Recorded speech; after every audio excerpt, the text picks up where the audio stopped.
Hey everyone, welcome back to money matter. Shubham this side से भी register research analyst. देखिए, कैंस और सीजी पावर के ऊपर पहले भी हमने बहुत डिस्कशंस किए हैं। जब कैंस के अंदर ये वाली गिरावट आ रही थी तब भी बात हुई है, और इसके बिजनेस मॉडल को लेकर भी हमने बहुत पहले बातें कर रखी है। तो ये वीडियो शॉर्ट रखने की कोशिश होगी, जहां फोकस आज के सिचुएशन पे ज्यादा होगा, और उस पर हम कैंस एंड सीजी पावर दोनों को रिव्यू करने वाले हैं। ध्यान रखिए, कोई रिकमेंडेशन नहीं है, सिर्फ आपकी नॉलेज, लर्निंग, एजुकेशन के लिए वीडियो है, और यही मानकर आपको आगे वीडियो कंटिन्यू करना है। सबसे पहले अगर आप चार्ट देख लें तो आपको पता चलेगा कैंस आफ्टर गुड फॉल एक बेस बिल्डिंग की तैयारी कर रहा है। अब अलग अलग लोग होते हैं, जैसे मेरे जैसे लोग होते हैं, वो इस टाइप के बेस का वेट करते हैं कि उसके बाद मोमेंटम मिलने की प्रोबेबिलिटी ज्यादा है। कई लोग ऐसे होते हैं जो कहते हैं इस गिरावट में आ रहा है तो गिरावट में हमें एक्यूमुलेट करना है, और हम 2 साल वेट भी कर सकते हैं, यहां से भी 20-30% और नीचे देख सकते हैं, मतलब इस बॉटम से भी और नीचे देख सकते हैं। कई उस टाइप के लोग होते हैं। कई लोग वो होते हैं जो सोचते हैं गिर रहा है, कल ही ऊपर चला जाएगा, मैं अभी घुस जाता हूं, और वो पूरी कैपेसिटी घुस के फिर पछताते भी हैं। तो अलग अलग लोग हैं, अलग अलग विजन है। हमें किस टाइप से सोचना है, देखना है, उसकी बात हम करने वाले हैं। सबसे पहले बिना देरी के यहां चलिए, कैंस को मैं एक बार छोटा सा एक क्विक रिव्यू आपके लिए करवा देता हूं। यहां आते हैं। कैंस देखो करती क्या है। अगर आप सेमीकंडक्टर का नाम लोगे ना तो कैंस को आप अनदेखा तो कर नहीं सकते, ये तो आप भी मानते हो। अब आओ यहां पर, ये मैं दिखाता हूं कंपनी का जो ग्रोथ चल रहा है ना, जो कंपनी का ग्रोथ है वो सेक्टर के ग्रोथ से भी अच्छा है, मतलब सेक्टर का ग्रोथ भी अच्छा है पूरे इस सेक्टर का, और इसके साथ साथ कंपनी उस सेक्टर से भी अच्छा ग्रो कर रही है। देखो, सेक्टर का ग्रोथ जो आ रहा है वो लगभग 35 से 40% है, कंपनी 40 से 50% से ग्रो कर रही है। इसके अलावा 350 प्लस कस्टमर है अक्रॉस 20 कंट्रीज, तो अच्छा काम है कंपनी का। ऑर्डर बुक फरवरी तक का डाटा है 9,100 करोड़ से ऊपर की है, यानी 2 साल की विजिबिलिटी तो है कंपनी के पास, 2 साल का काम है, ये ध्यान रखिएगा। सानंद के अंदर जो प्लांट लग रहा है, कैपेक्स की तैयारी हो रही है, यहां से पता चलता है। और बताता हूं, यहां मैनेजमेंट ने अभी गाइडेंस दिया है, वो मुझे काफी इंटरेस्टिंग लगा। हालांकि उन्होंने पहले से काम कम कर दिया है। यहां देखो, ये रहा, मैनेजमेंट ने 4100 करोड़ की रिवेन्यू का गाइडेंस दिया है फॉर द FY26। लेकिन एक चीज बताता हूं आपको, ये गाइडेंस उन्होंने पहले से कम कर दिया है। अभी और भी चीजें हैं जो हम कैंस में देखना चाहें तो देख सकते हैं, लेकिन उसका फिर कोई अंत नहीं है। अगर हम उस एनालिसिस में जाएं तो कोई अंत नहीं है। हम सीधा मेन टॉपिक पे चलते हैं। यहां एक बार इसका बेसिक लेवल फंडामेंटल डिस्कशन भी कर लेते हैं कि वो क्या निकल के आ रहे हैं, क्योंकि अभी कैंस के रिजल्ट्स नहीं आए हैं। मेन बात तो देखो चार्ट पे होगी, वो तो मैं आपको ऐसे ही बता देता हूं। तो मार्केट कैप अभी 30,000 करोड़ की है, तो 30,000 करोड़ की मार्केट, और पी रेशियो है 75 का। 75-76 की पी वाली कंपनी अंडर वैल्यूड नहीं होती है, ध्यान रखो। उसको वैल्यूएशन प्रीमियम मिला है। क्यों मिला है? इसलिए मिला है कि कम मार्केट अभी भी उसमें ग्रोथ का बिलीव करके बैठा है कि ये कंपनी आगे और ग्रोथ करेगी, तो इसलिए उसको इतनी पी मिलती है। अगर मार्केट को लगा कि ये ग्रोथ नहीं कर पाएगी तो बहुत बुरी तरह से उन कंपनीज को पटका जाता है। यानी वहां पर बुल्स को सावधानी रखनी है कि मुझे अपने सपोर्ट और इंपॉर्टेंट लेवल्स क्लियर रखने हैं, जिसके नीचे मुझे निकल जाना चाहिए, वरना एक कंपनी मुझे ट्रैप भी कर सकती है। पास्ट में ऐसा बहुत कंपनियों के साथ हुआ है, आगे भी होता रहेगा। या तो वो कंपनियां फिर गिर जाती है, साइडवेज होती है, लेकिन अगर इसमें ग्रोथ पेंडिंग है तो ट्रेंड बुलिश ही रहेगा। वो अभी हम चार्ट पे बात भी कर लेंगे। रिटर्न ऑन इक्विटी और कैपिटल एम्प्लॉयड ठीक ठाक है, कोई बहुत अचंबा करने वाली रिटर्न ऑन कैपिटल या रिटर्न ऑन कैपिटल इक्विटी भी नहीं है। यहाँ पे पीबी रेशियो 6 के आसपास है, जो ठीक ठाक कह सकते हैं अपने। अब यहां पर हम एक बार फाइनेंशियल्स पे चलें तो देखो, हमारे पास अभी दिसंबर 2025 तक का डाटा है, तो इसके ऊपर डिस्कशन करने का कोई फायदा नहीं। हम ऑलरेडी पहले कर चुके हैं। कंपनी का जो ड्रॉप हुआ था, और उसके बाद में कुछ अकाउंटिंग एडजस्टमेंट में भी दिक्कत थी, कंपनी को लेके फ्रॉड के आरोप भी लगे कोटक की तरफ से, या कई और काफी कांड हुए थे, उसको छोड़ देते हैं। शेयर होल्डिंग पे आओ। मार्च तक का शेयर होल्डिंग आउट हो चुका है। सो मार्च शेयर होल्डिंग अगर आउट है, हमारे लिए वो देखना इंपॉर्टेंट है कि FIIs, DIIs और प्रोमोटर ने क्या किया है।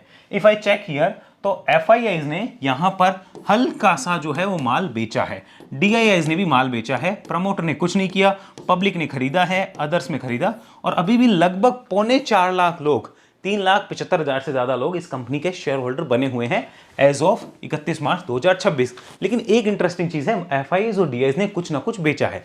क्या उन्होंने बेचा इसका मतलब हम भी बेचेंगे? नहीं, हम तो हमारे चार्ट के अकॉर्डिंग चलेंगे। लेकिन ये एक चीज दर्शाता है कि उनका कॉन्फिडेंस थोड़ा सा कम हुआ है। पर एक चीज मैं आपको भी एक बात कहूंगा, उनका कॉन्फिडेंस जनवरी से मार्च के बीच कम हुआ। हो सकता है अप्रैल में रिजल्ट देख के कुछ वापस, या मई में रिजल्ट देख के वापस कॉन्फिडेंस आ जाए। तो इसलिए इनको फॉलो ब्लाइंड नहीं किया जाता, इनसे खाली आउटपुट लिए जाते हैं, डिसीजन खुद के बेसिस पे होते हैं। अब आओ चार्ट्स पे चलते हैं बिना देरी के। सबसे इंपॉर्टेंट चीज वहीं डिस्कस होने वाली है। ये आ गया हमारे सामने चार्ट, और अगर इस चार्ट को देखूं और इस पे मैं लगा देता हूं एक बार लॉन्ग टर्म मूविंग एवरेज, तो एज यू कैन सी यहां पर गिरावट के बाद लॉन्ग टर्म मूविंग एवरेज के पास एक रेजिस्टेंस है, जिसको काटने कैंस आ रहा है। दैट मीन्स अगर ये रेजिस्टेंस सक्सेसफुली कटता है, इसके ऊपर सक्सेसफुली क्लोज होती है, तो ये क्या होगा, ये एक माना जाएगा कि अप ट्रेंड में जाने की कोशिश कर सकता है। क्या कर सकता है, कोशिश कर सकता है। इस केस में ये जो नीचे अभी इसने लो लगाया है that will play as a key support. Okay, ये एक इंपॉर्टेंट सपोर्ट होगा शॉर्ट टर्म का। लॉन्ग टर्म का सपोर्ट जो लो लगता है वही माना जाता है इस केस में।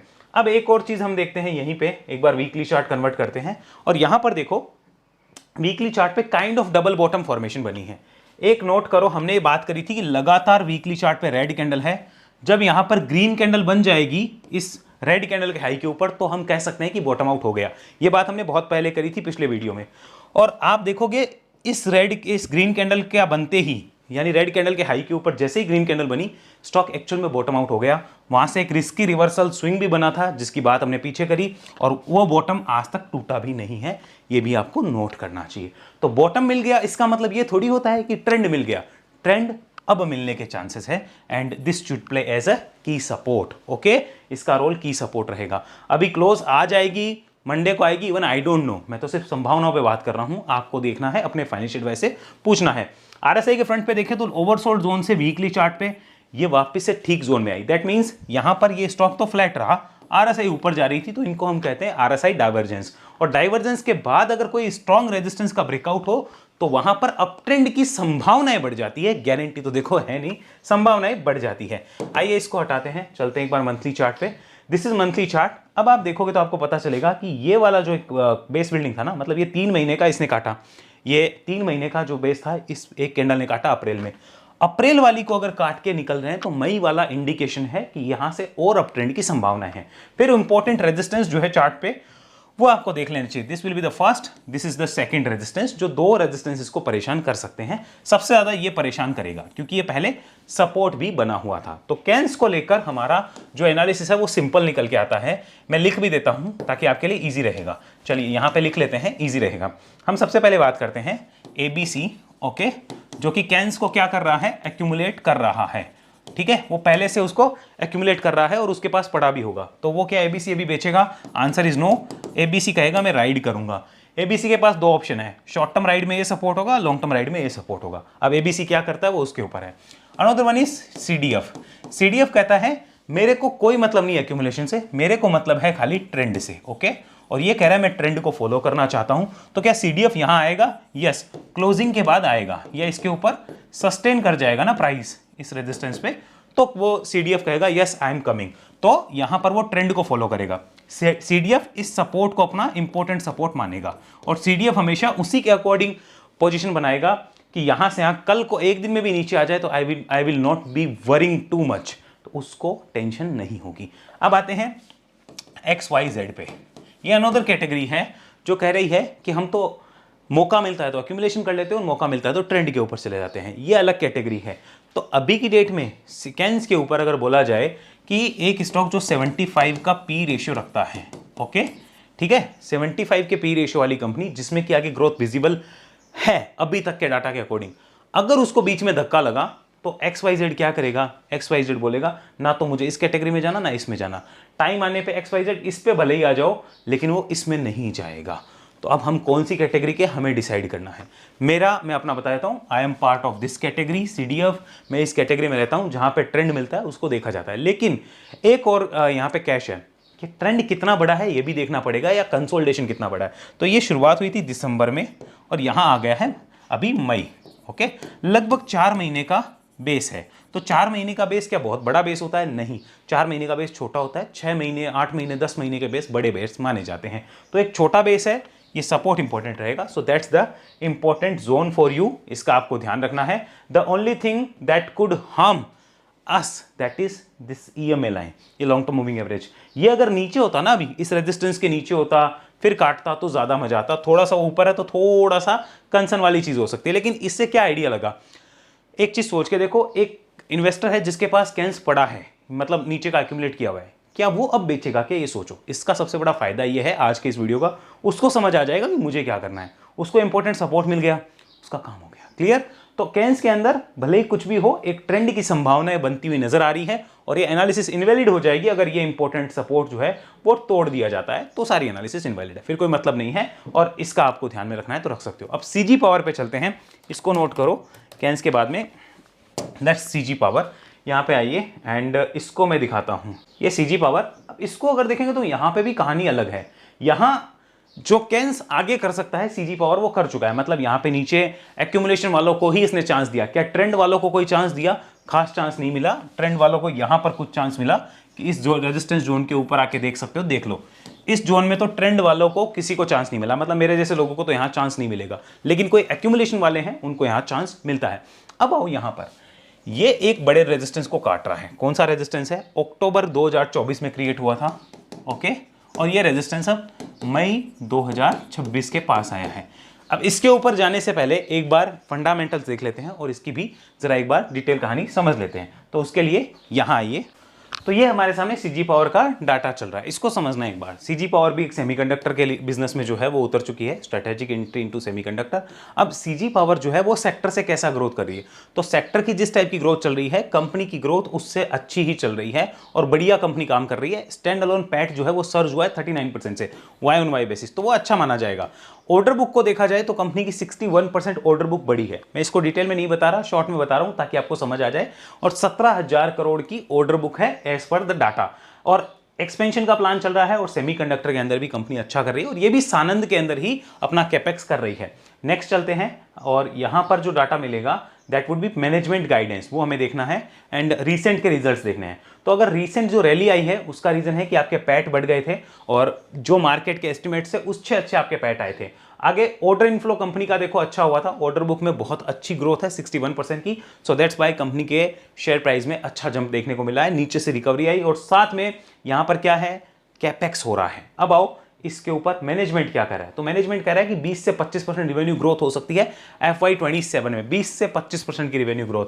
मार्जिन के ऊपर भी कह रहा है कि 15 से 17% का हम मार्जिन जो वो रख सकते हैं। एक्सपोर्ट के ऊपर भी इनका कुछ कमेंट्री आया है। चार्ट्स पे चलेंगे और फंडामेंटल्स पे चलेंगे तो बाकी चीजें क्लियर हो जाएगी। डाटा देख लेते हैं एक बार, डाटा क्या बोलते हैं, हियर इट इज। तो ये हमारे सामने सीजी पावर का डाटा, इसका भी अगर पी रेशियो देखो तो वो 112 113 का है, सेम कैंस वाली स्टोरी है।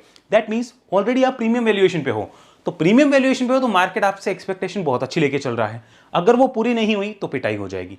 आपका ड्यूटी क्या, आपको और मुझे तो नहीं पता ना पूरी होगी कि नहीं होगी, तो हमारी ड्यूटी है कि हमें अपने सपोर्ट्स और इंपॉर्टेंट जो ईएमए हैं या हम जिनसे उनको राइड कर रहे हैं वो क्लियर रखने हैं। रिटर्न ऑन इक्विटी और कैपिटल एम्प्लॉयड इसका अच्छा है, खराब नहीं कह सकते। प्राइस टू बुक 17 का है जो कहीं से भी अंडर वैल्यूड नहीं है, आप ओवर वैल्यूड हो। अब आप ग्रोथ अच्छी करते हो तो इससे भी और 17 की जगह वो 20 का भी मिल सकता है, 21 का भी मिल सकता है। ग्रोथ है तो जिस दिन ग्रोथ पे ब्रेक लगा मार्केट पनिश करेगा। किसके लिए है? जो रिस्की एक्यूमुलेट कर चुके हैं, जो होल्ड कर रहे हैं वो तो मजे कर रहे होंगे। यहाँ पे फाइनेंशियल्स पे आओ, इसके रिजल्ट्स आउट हो चुके हैं ना। हो मार्च 2025 2800 करोड़ की रिवेन्यू से और 274 करोड़ का प्रॉफिट, दिस टाइम 3500 करोड़ की रिवेन्यू और 364 करोड़ का प्रॉफिट, जबरदस्त ग्रोथ। ये ईयर ऑन ईयर भी ग्रोथ और ये आप कह सकते हो क्वार्टर ऑन क्वार्टर भी कंपनी ने ग्रोथ करी, दोनों साइड ही कंपनी ग्रोथ लेके आई। In terms of revenue margins भी यहां से बढ़ गए और यहां भी मार्जिन्स अगर आप देखोगे तो इंक्रीज होते हुए नजर आए हैं, जो कि आपका डायरेक्ट इंडिकेशन है कि कंपनी ग्रोथ कर रही है, मार्केट उसके अकॉर्डिंग वैल्यू देगा। और जब कंपनी ग्रोथ नहीं करेगी पनिशमेंट भी उसके अकॉर्डिंग मिल जाएगी। शेयर होल्डिंग देखते हैं, FIS ने यहां क्या किया है वो देखो। कैंस के अंदर तो उन्होंने बेचा था, नाउ चेक हियर यहां क्या किया है, 12% से वो थोड़े से बड़े हैं, 0.01% होल्डिंग बढ़ाई है। FIS और DIS ने भी अपनी होल्डिंग बढ़ाई है।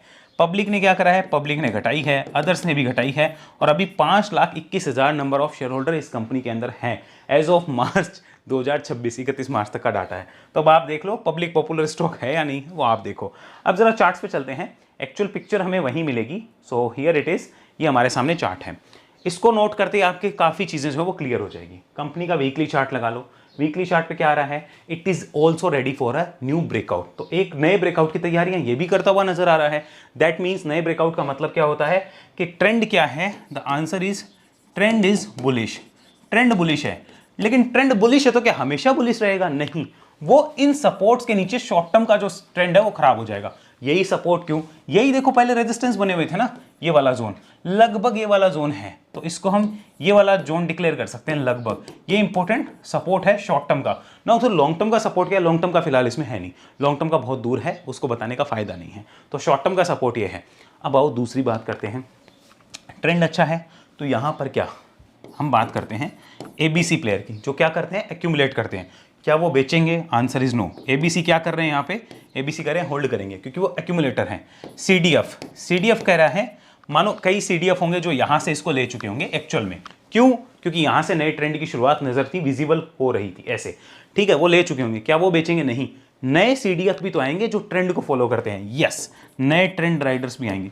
उनका सपोर्ट क्या? This will be the support. ध्यान रखना, बिना सपोर्ट वो काम नहीं करेंगे।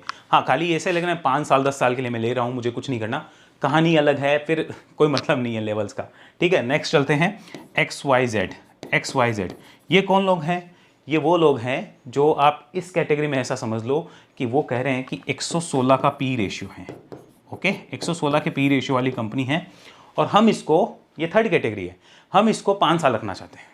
ये कैटेगरी ही अलग है, इसको हमारा एनालिसिस सुनने की दरकार ही नहीं है। हमारा एनालिसिस आज इन 2 कैटेगरीज के लिए है और इनको इंपॉर्टेंट समझाने के लिए है। समझ आया? कई लोग ऐसे हैं जो नीचे से एक्यूमुलेट करके बैठे हैं इन सपोर्ट से। अब सोच के देखो, वो ABC कैटेगरी के लोग हैं, क्या वो बेचेंगे? क्या नहीं। लेकिन ABC कैटेगरी के लोग जो एक्यूमुलेट करते हैं, क्या वो यहां पर एक्यूमुलेट करेंगे? क्या नहीं, वो डाउन ट्रेंड में एक्यूमुलेट करते हैं। अप ट्रेंड में एक्यूमुलेशन नहीं होता, डाउन ट्रेंड में होता है। समझ आया? और जब 40-50% गिरा हो तब एक्यूमुलेशन के लिए देखा जाता है, तब बढ़िया सिचुएशन बनती है। अब कई लोग जिनसे CG पावर या कैंस, CG पावर मान लो कईयों के पास नहीं होगा, कई लोग पता है क्या कर रहे होंगे, हम तो यहां लेना चाहते थे, हम तो नहीं ले पाए। मार्केट में एक ही स्टॉक है क्या? कितने और अपॉर्चुनिटीज जहां पे आपने अच्छा काम किया होगा, क्या एक ही स्टॉक के पीछे हमें अपनी जिंदगी बर्बाद थोड़ी करनी? ये भी तो सोच के देखो। यहां पर भी ट्रेंड है, यहां पर अगर कोई ले लेता नीचे के प्राइस पे, क्या रख पाता? रखने की कैपेसिटी है नहीं है सब में। तो इसलिए आप अपने आप को सबसे पहले पहचानो कि मैं कौन सी कैटेगरी का पर्सन हूं। जैसे मैं इस कैटेगरी का आदमी हूं इस स्टॉक के लिए। तो फिलहाल बाकी कई स्टॉक्स जैसे कैपिटल मार्केट स्टॉक्स होते हैं, उनमें मैं ABC वाला आदमी बन जाता हूं, आपको पता होगा। तो मैं अपने आप को पहचानना है। ठीक है, आगे चलते हैं मंथली चार्ट पे। मंथली भी देखो इंडिकेशन बहुत साफ और प्योर इंडिकेशन है। अप्रैल महीने की जो क्लोज आई है that is best ever close. ऐसी क्लोज कभी नहीं आई थी। जो बेस्ट एवर क्लोज थी वो यहां तक आई थी और ये आई थी सितंबर 24 में जब मार्केट ने टॉप लगाया था। उसके बाद यहां पर अप्रैल में बेस्ट क्लोज आई है और मई उसका क्या कर रहा है? फॉलो अप दे रहा है। समझ आया? सो यहां ये वाला सपोर्ट हमारा इंपॉर्टेंट लेवल बन जाएगा। क्लियर? इस सपोर्ट का ध्यान रखना चाहिए। शॉर्ट टर्म, लॉन्ग टर्म का मुझे भी नहीं पता, अभी मैं लॉन्ग टर्म एनालिसिस में जाऊंगा, टाइम बड़ा लगेगा। वैसे अगर आपको बताना चाहूं तो this is the long term support. बहुत नीचे है, कोई मतलब नहीं है अभी बता के, उसकी बात ना करें तो बेटर है। ठीक है, क्लियर हो गया? तो आपको CG पावर में एंड कैंस में दोनों में जो विजिबिलिटी चाहिए मैंने अपनी तरफ से देने की कोशिश करी है। अब मैं एक चीज और दिखाता हूं, इसको नोट करना है। यहां पर हियर इट इज, यहां मैंने दिखाया। सो अगर आप देखो ना, यहां पे क्या हुआ है, कई लोग होते हैं कि सर सीधा ब्रेकआउट क्यों नहीं होना चाहिए, उसका रीजन बताता हूं। देखो यहां पर भी देखो, ये ब्रेकआउट जोन पे आके रुका ना इधर, ये RSI ओवरबोट हो गई थी। ओवरबोट होने के बाद क्या होता है, वो रुक जाती है ना 10-5 दिन, 2 दिन, 5 दिन, 10 दिन, कभी कितना भी रुके, तो RSI ओवरऑल एडजस्ट हो जाती है। होने के बाद जो है उसको नए ट्रेंड का मौका मिलता है, तो वो नए ट्रेंड का मौका यहां है। समझ आया? तो इसको ऐसे देखा जाता है। ये भी ब्रेकआउट के पास आके कैसे रुका, रेजिस्टेंस के पास आके। अब आप देखो रेजिस्टेंस के पास आके कैसे रुका, दिख रहा है पूरा रेजिस्टेंस जोन, सीधा थोड़ी काटा, रुका ना यहां पे। उससे पहले पॉज चाहिए।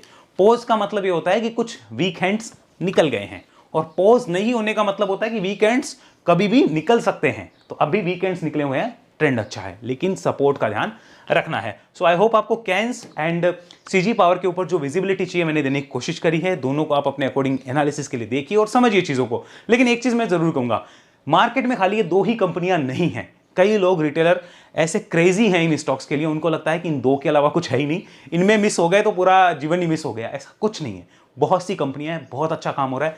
आप ये पहचानो कि मैं किस सेक्टर में, मैं किस कंपनी में, मैं किस बिजनेस में, मैं किस टेक्निकल्स में ज्यादा कंफर्टेबल हूं, मुझे उसको फोकस में लेना है, उसको देखना है। See you soon in next video. अभी के लिए इतना ही। जय हिंद, जय भारत। और अगर एनालिसिस सीखनी है उसके रिगार्डिंग संपर्क कर सकते हैं हमारी टीम से इस नंबर पे, और हमारी सेबी रजिस्टर्ड सर्विसेज चाहिए तो भी इस नंबर पे आप संपर्क करिए, व्हाट्सअप कर दीजिए, टीम आपको डिटेल भिजवा देगी। अभी के लिए इतना ही। जय हिंद, जय भारत।